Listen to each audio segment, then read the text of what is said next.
All right. Better late than never. But then again, wasn't much happening in the game, and it's not all that exciting to talk about it. But hello, my fellow gaming tankers. In this video, we'll play catch up, discuss the auto aim tests, mention the matchmaker test going on this week, and maybe babble a bit about the Object 272M and why I shilled over the bucks for a better T10B. All right, let's start with the past. Auto aim test. Well, that was boring. That was not exciting.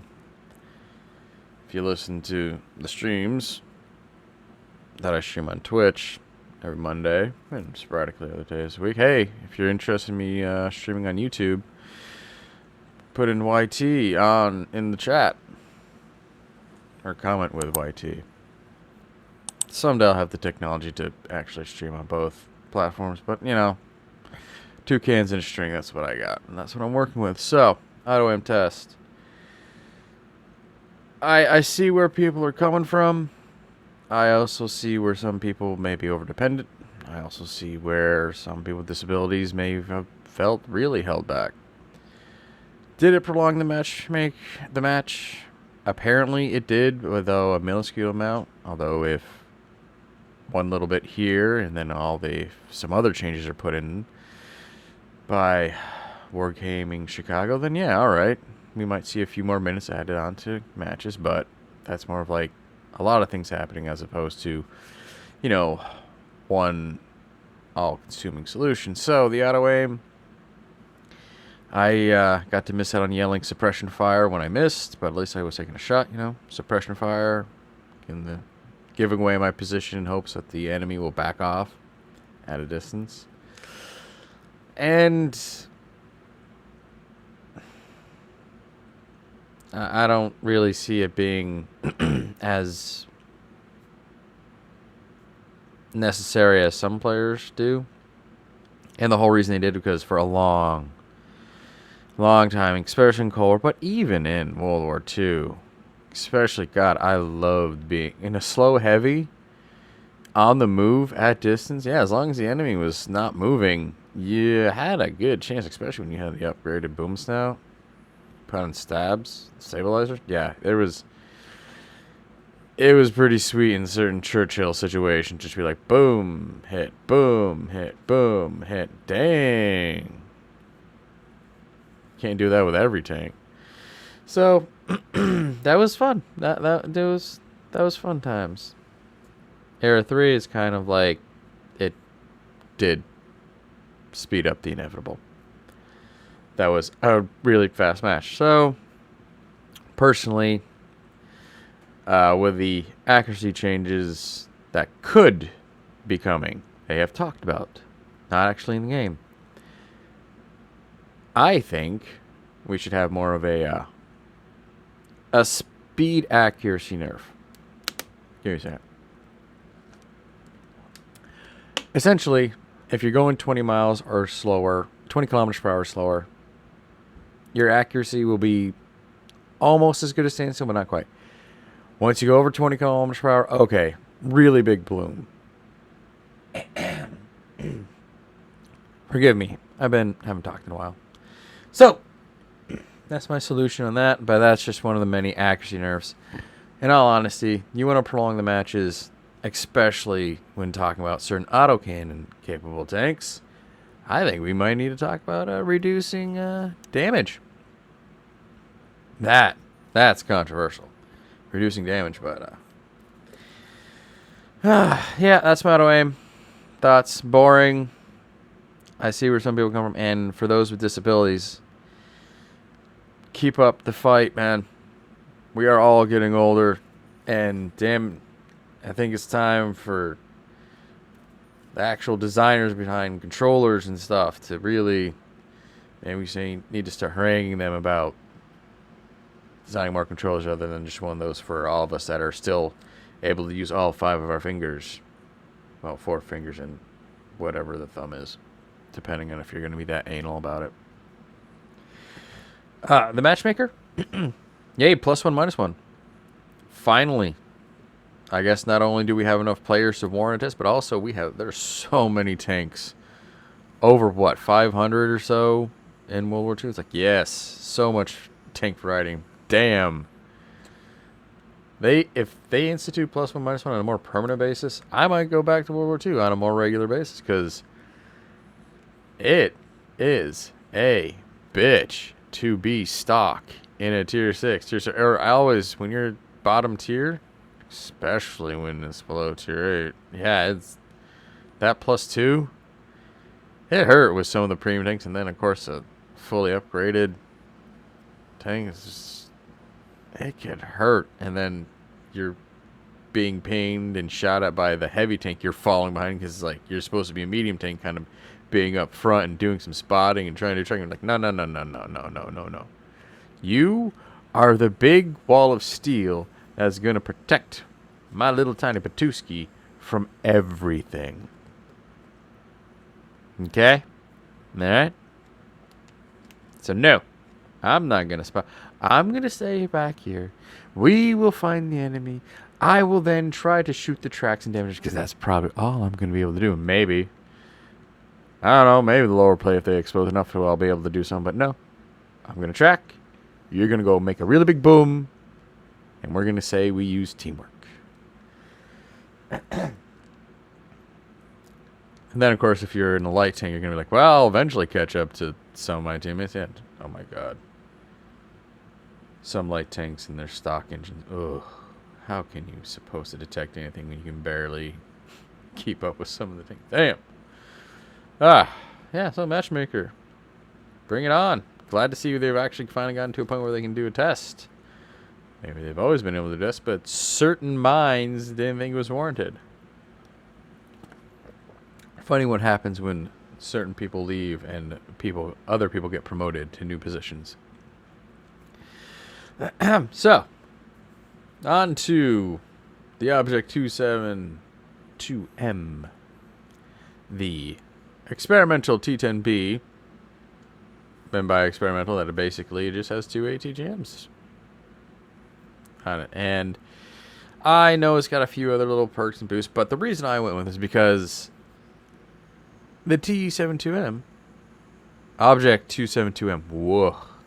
I've been playing a lot of T64 action recently. I'm grinding that tank line out, so. Oh, yeah, you play those Russian tanks. It's T this, T that. Is it type? Is it what? No, of course. T95. What T? Why are there so many T's in tank games? The tanks. So, the Object 271. I'm a sucker for ATGMs. I love ATGMs. So, it was really hard for me to look away from this tank. And the T10B, actually, if you can adapt the support tank role mindset, can be really good.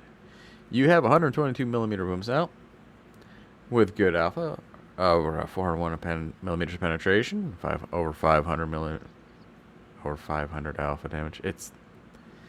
It can hit, and not as derpy as some other Rush tanks.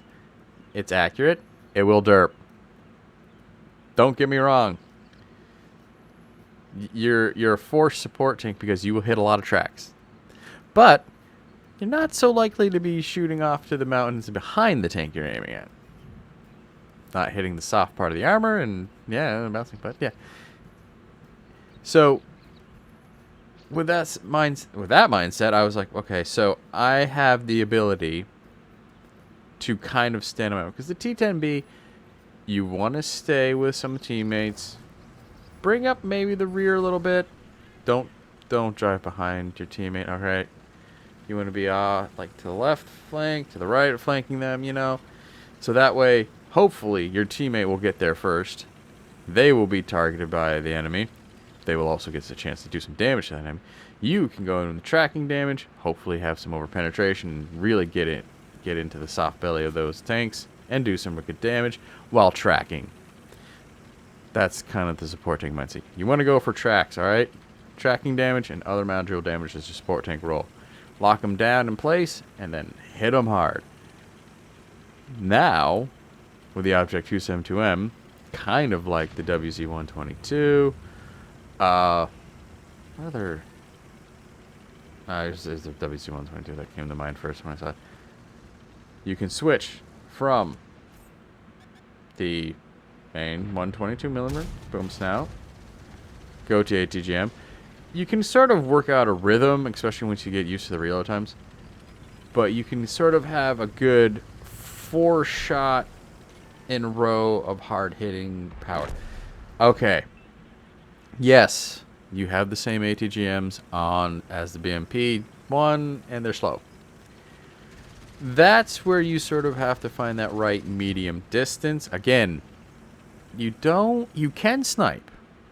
Not a bad idea to snipe, because then your armor, which the Pike knows, it is very much like French tank armor, in that you know it can bounce rounds. You just don't know when. It's those funky angles sometimes that really just happen by accident. You go, oh, I bounce in rounds. Okay. I don't know how I did it. The enemy's now mad, being like, how did they do that? But it was like, it's either a light tank armor or it's French tank armor.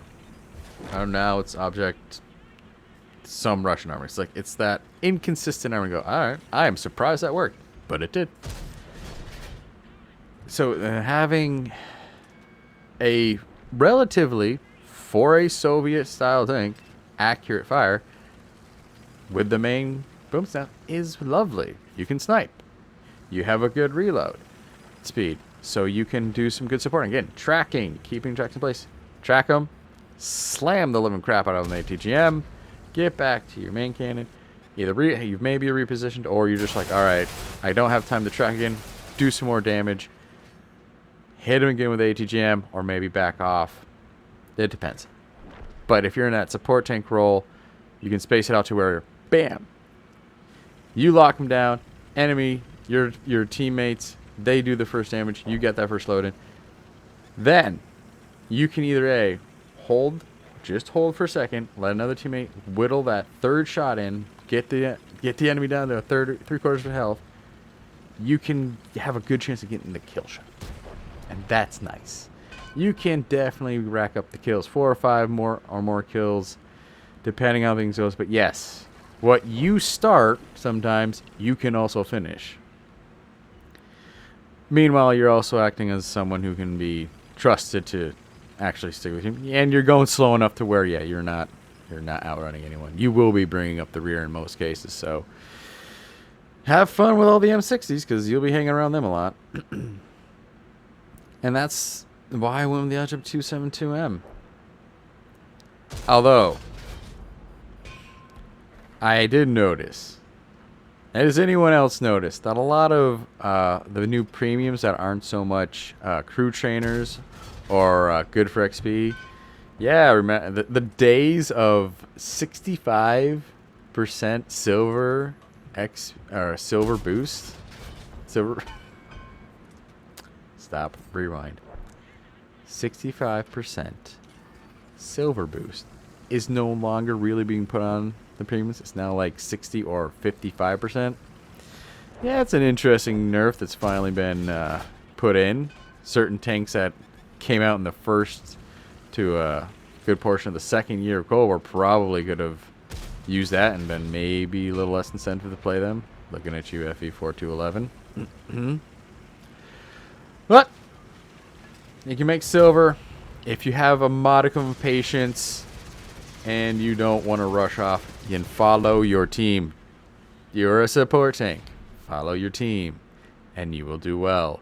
You can have fun, because ATGMs are fun. You can dish out a ton of damage. Oh, that was my first match, just to be clear. But at the same time, you're a rolling ammo rack. Be careful of that. If this tank ever becomes available in some sort of earn op or something like that, definitely go for it. If it's part of a bundle, which don't happen, maybe not. But yeah, I can make it work, but it doesn't mean everyone can. So if you passed on it this time, don't hate yourself. In the right hands, it's a fun tank. In the wrong hands, you're bitching and moaning. But anyway, hope you keep your checks on the ground. RNG's in your favor. Catch you in the next one. Bye.